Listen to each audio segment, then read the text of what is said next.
दोस्तों लास्ट एक हफ्ता जिस तरीके से मेरा गुजरा है उसके बारे में यार पूछो ही मत। मुझे एक्चुअली कोविड हो गया था और जिस वजह से मैं नई वीडियोस भी नहीं अपलोड कर पाया। और जो मेरे चैनल पे लास्ट वीडियो मैंने अपलोड किया था आई गेस वो मेरे इस इंटायर कंटेंट क्रिएशन के टाइम पे सबसे वर्स्ट कंटेंट था, क्योंकि मैंने ना तो उस पर कोई एडिटिंग किया ना ही मैंने उस पर कुछ इफेक्ट्स डाले। I just recorded it using OBS और मैंने उसको यूट्यूब पे अपलोड कर दिया। तो बहुत ही बेकार सा वीडियो था, बट आई स्टिल थॉट वो एक अच्छा अपडेट है, तो इसलिए मैंने उस पर वीडियो बनाया।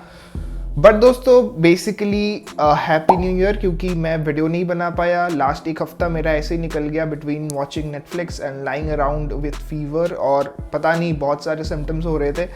But now I am feeling better. तो आज का जो वीडियो है इसमें हम बात करेंगे AMM के बारे में, क्योंकि काफ़ी लोग आज की डेट में, एक्चुअली मैंने नोटिस किया आप में से काफ़ी लोग ट्विटर पे मुझे DMs करते हो, टेलीग्राम पे, इंस्टाग्राम पे, जहाँ पे लोग अभी डेक्सेस को यूज़ करना स्टार्ट कर रहे हैं, which I actually feel it's very good step ahead है फ्रॉम दी सेंट्रलाइज्ड एक्सचेंजेस। क्योंकि आपको पता होगा सेंट्रलाइज्ड एक्सचेंजेस में जब भी आप ट्रेड करते हो तो उसमें प्राइवेट कीज आपके कंट्रोल में नहीं होती है, वो किसी एक एक्सचेंज के सर्वर पे स्टोर होती है। तो इसीलिए पर्सनली मेरा एक प्रेफरेंस है towards all the decentralised exchanges, but क्योंकि वहाँ पे फीस ज़्यादा होती है तो लोग उसको ज़्यादातर यूज़ नहीं करते। But still using them is a very crucial thing to understand कि जो एंटायर क्रिप्टो का वर्ल्ड है, जो कि सेंट्रलाइज्ड एक्सचेंजेस के बियॉन्ड है, वो क्या है, वो कैसे काम करता है।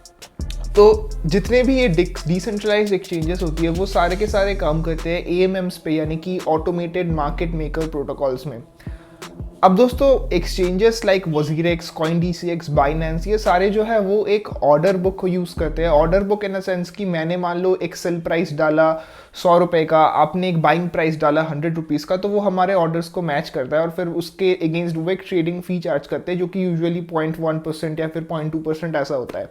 अब दोस्तों यही एग्जैक्ट सेम प्रोसेस तो डिसेंट्रलाइज्ड एक्सचेंजेस में इंप्लीमेंट नहीं किया जा सकता, क्योंकि वहाँ पे कोई ऐसा एक सर्वर नहीं है जो ऑर्डर्स को मैच करता है। तो इसीलिए वो लोग यूज़ करते हैं लिक्विडिटी पूल्स का कॉन्सेप्ट।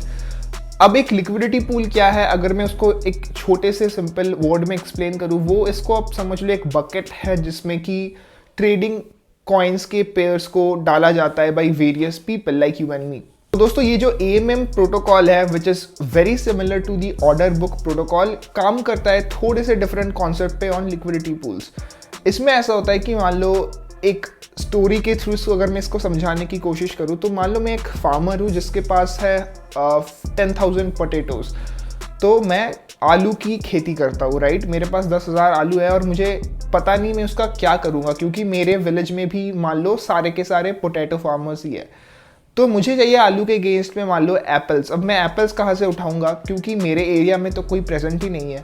तो मैं क्या करूँगा कि किसी एक मर्चेंट के पास जाऊँगा जिसको पता है कि वो कहाँ से एप्पल्स कलेक्ट कर सकते हैं, और फिर हम लोग उसको एक अग्री करते हैं हम दोनों कि उसको हम लोग एक लिक्विडिटी पूल में डालेंगे। Liquidity pool in the sense कि वहाँ पे अगर इन फ्यूचर कोई भी नया ट्रेडर आता है तो उसको based on his trading pair उस हिसाब से उसको क्वांटिटी मिलेगा ऑफ पोटैटोज और एप्पल्स। बहुत ही कॉम्प्लिकेटेड हो गया, but let me break it down slowly. तो हमने ये डिसाइड किया सबसे पहले कि मेरे जो 10,000 आलू है और उस मर्चेंट के पास जो 10,000 एप्पल्स है, हम दोनों उसको एक बकेट में डालेंगे और इनिशियली उसमें होगा 10,000 पोटैटोज एंड 10,000 एप्पल्स। अब अगले टाइम पे जब भी कोई बंदा आएगा, मान लो उसको आलू बेचना है, तो हमारा जो ये बकेट है वो एक बेसिक कैलकुलेशन करेगा कि इनिशियली कितना क्वांटिटी था और अभी कितना क्वांटिटी हो रहा है। और इनिशियली मान लो आलू का हमने प्राइस सेट किया $1 ईच और एप्पल का भी हमने प्राइस सेट किया $1 ईच।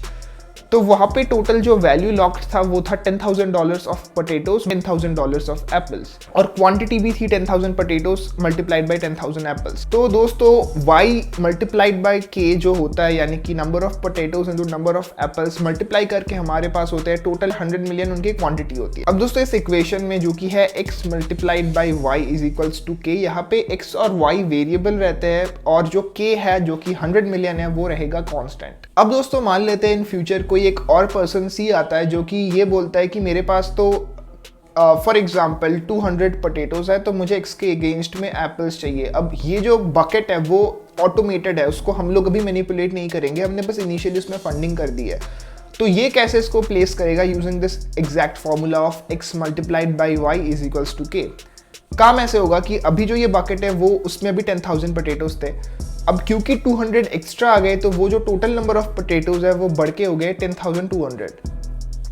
बहुत ही बेसिक मैथमेटिक्स है।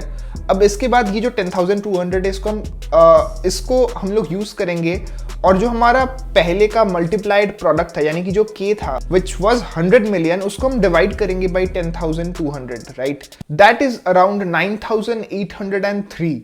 तो ये जो नंबर है that is the amount of apples which should be left in the bucket after this trade is executed. तो हमारे पास क्योंकि 10,000 एप्पल्स है तो हम इसको माइनस करेंगे, हम इसको सब्सट्रैक्ट करेंगे विथ 9,803 और इसके बाद जितना भी डिफरेंस आएगा that is the amount of apples which this person gets, जो कि पर्सन सी है जिसने हमको 200 पोटैटोज दिए। और सरप्राइजिंगली आप नोटिस करोगे कि उसको एग्जैक्टली 200 एप्पल्स नहीं मिले फॉर 200 पोटैटोज। क्यों? क्योंकि जो सप्लाई है उस of potatoes that got increase, क्योंकि लोग अभी ज़्यादा पोटैटोज डाल रहे हैं लिक्विडिटी पूल में, तो इसीलिए जो एसेट है उसका प्राइस कम हो जाएगा फॉर पोटैटोज।